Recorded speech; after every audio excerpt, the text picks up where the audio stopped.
Hi friends, ಗೋಧಿ ಹಿಟ್ಟಿನ ಮೆಂತ್ಯ ಪಲ್ಯ ಕಡುಬು ಮಾಡ್ಕೊಳ್ಳೋದು ಹೇಗೆ ಅಂತ ನೋಡೋಣ.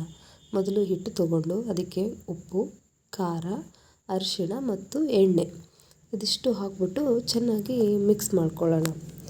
ಅದನ್ನು ಚೆನ್ನಾಗಿ ಮಿಕ್ಸ್ ಮಾಡ್ಕೊಂಡಿಂದ ಅದಕ್ಕೆ ಸ್ವಲ್ಪ ಸ್ವಲ್ಪ ನೀರು ಹಾಕ್ತಾ ಚೆನ್ನಾಗಿ ಹಿಟ್ಟನ್ನು ನಾದ್ಕೊಳ್ಳೋಣ. ನೀರನ್ನು ಸ್ವಲ್ಪ ಸ್ವಲ್ಪ ಹಾಕೋದ್ರಿಂದ ಒಮ್ಮೆಲೆ ಹಾಕ್ಬಿಟ್ರೆ ಮೆತ್ತಗಾಗ್ಬಿಡುತ್ತೆ.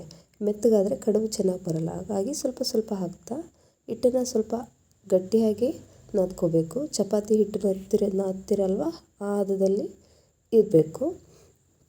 ನಂತರ ಎಷ್ಟಿಷ್ಟೇ ಕಡುಬುಗಳನ್ನು ಮಾಡ್ಕೊಳ್ಳೋಣ. ಈ ಥರ ಕಡುಬುಗಳನ್ನ ಮಾಡಿಕೊಂಡು ಅದನ್ನು ಇಡ್ಲಿ ಪಾತ್ರೆಯಲ್ಲಿ ಕುದಿಸ್ಕೋಬೇಕು. ಹೇಗೆ ಕುದಿಸೋದು? ಪಾತ್ರೆಗಳನ್ನು ಇಡ್ಲಿ ಪಾತ್ರೆಯಲ್ಲಿ ತೊಗೊಂಡು ಅದಕ್ಕೆ ಎಲ್ಲದಕ್ಕೂ ಎಣ್ಣೆಯನ್ನು ಸವರಬೇಕು.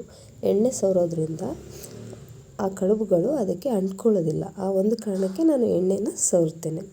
ಚೆನ್ನಾಗಿ ಮಾಡಿರೋವಂಥ ಕಡುಬು ಎಲ್ಲನೂ ಇಡ್ಲಿ ಪಾತ್ರೆಯಲ್ಲಿ ತುಂಬೋಣ. ಒಂದೊಂದಕ್ಕೆ ನೀಟಾಗಿ ತುಂಬಿಕೊಂಡು ಅದನ್ನು ಕುದಿಯೋಕೆ ಇಡಬೇಕು. 5 ನಿಮಿಷದಿಂದ 10 ನಿಮಿಷದವರೆಗೂ ಬೇಯಿಸಿದರೆ ಸಾಕು.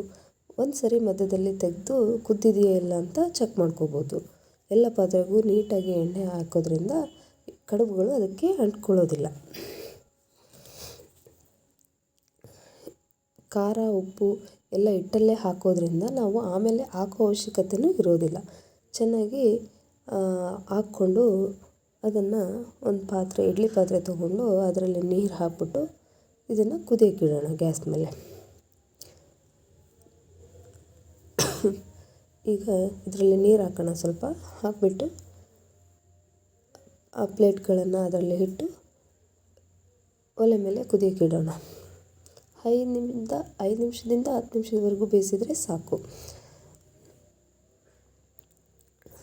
ಅದು ಕುದಿಯೋಷ್ಟರಲ್ಲೇ ನಾವು ಮೆಂತ್ಯ ಪಲ್ಯನ ತೊಗೊಳ್ಳೋಣ.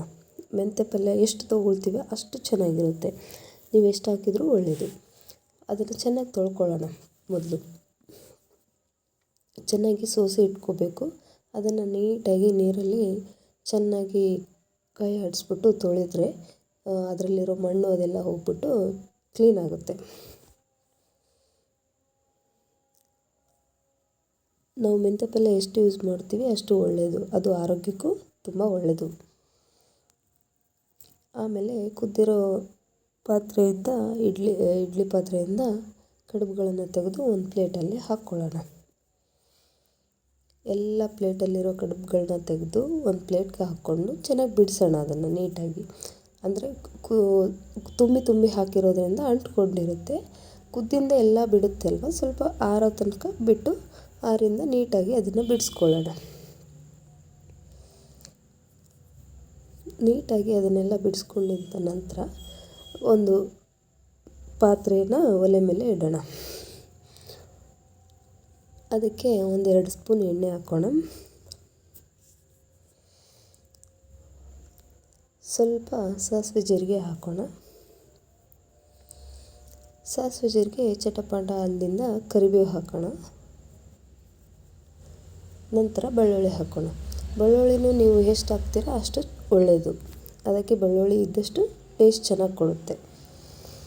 ಬೆಳ್ಳುಳ್ಳಿ ಕೆಂಪಗಾಗೋವರೆಗೂ ಬೇಯಿಸ್ಕೊಂಡು ಬೆಳ್ಳುಳ್ಳಿ ಕೆಂಪಗಾದ ನಂತರ ಅದಕ್ಕೆ ಮೆಂತ್ಯ ಪಲ್ಯ ಹಾಕ್ಕೊಳ್ಳೋಣ. ತೊಳೆದಿರೋಂಥ ಮೆಂತ್ಯ ಪಲ್ಯ ಹಾಕ್ಕೊಳ್ಳೋಣ. ಈ ಮೆಂತ್ಯ ಪಲ್ಯ ಹಾಕ್ಕೊಂಡಿಂದ ಚೆನ್ನಾಗಿ ಬಾಡಿಸ್ಬೇಕು. ನಾವು ಹಿಟ್ಟಲ್ಲೇ ಖಾರ, ಉಪ್ಪು ಎಲ್ಲ ಹಾಕಿರೋದ್ರಿಂದ ಇದರಲ್ಲಿ ಹಾಕೋ ಅವಶ್ಯಕತೆ ಇರಲ್ಲ. ಬೇಕು ಅಂದರೆ ಆ್ಯಡ್ ಮಾಡ್ಕೋಬೋದು. ಉಪ್ಪು ಖಾರನ ಆ್ಯಡ್ ಮಾಡ್ಕೋಬೋದು. ಸ್ವಲ್ಪ ಸ್ವಲ್ಪ ಆ್ಯಡ್ ಮಾಡ್ಕೋಬೋದು. ಅದು ಇಷ್ಟ ಇದ್ದರೆ, ಇಲ್ಲಾಂದರೆ ಸ್ಕಿಪ್ ಮಾಡ್ಬೋದು. ಚೆನ್ನಾಗಿ ಬಾಡಿಸೋಣ. ಅದು ಚೆನ್ನಾಗಿ ಕುದ್ಮೇಲೆ ಮಾಡಿರೋಂಥ ಕಡುಬನ್ನ ಅದರಲ್ಲಿ ಹಾಕೋಣ. ಹಾಕ್ಬಿಟ್ಟು ಚೆನ್ನಾಗಿ ಕಲಿಸ್ಕೋಬೇಕು. ಚೆನ್ನಾಗಿ ಮೆಂತ್ಯ ಪಲ್ಯ, ಬೆಳ್ಳುಳ್ಳಿ ಮತ್ತು ಕಡುಬು ಎಲ್ಲ ಮಿಕ್ಸ್ ಆದರೆ ತಿನ್ನೋದಕ್ಕೆ ತುಂಬ ರುಚಿಯಾಗಿರುತ್ತೆ. ನೋಡಿ ಹೇಗಿದೆ ಮೆಂತ್ಯ ಪಲ್ಯ ಕಡುಬು, ಚೆನ್ನಾಗಿ ಬಂದಿದೆಯಾ? ನೀವು ಒಂದು ಸರಿ ಟ್ರೈ ಮಾಡಿ ಅಂತ ಹೇಳ್ತೀನಿ. Thank you.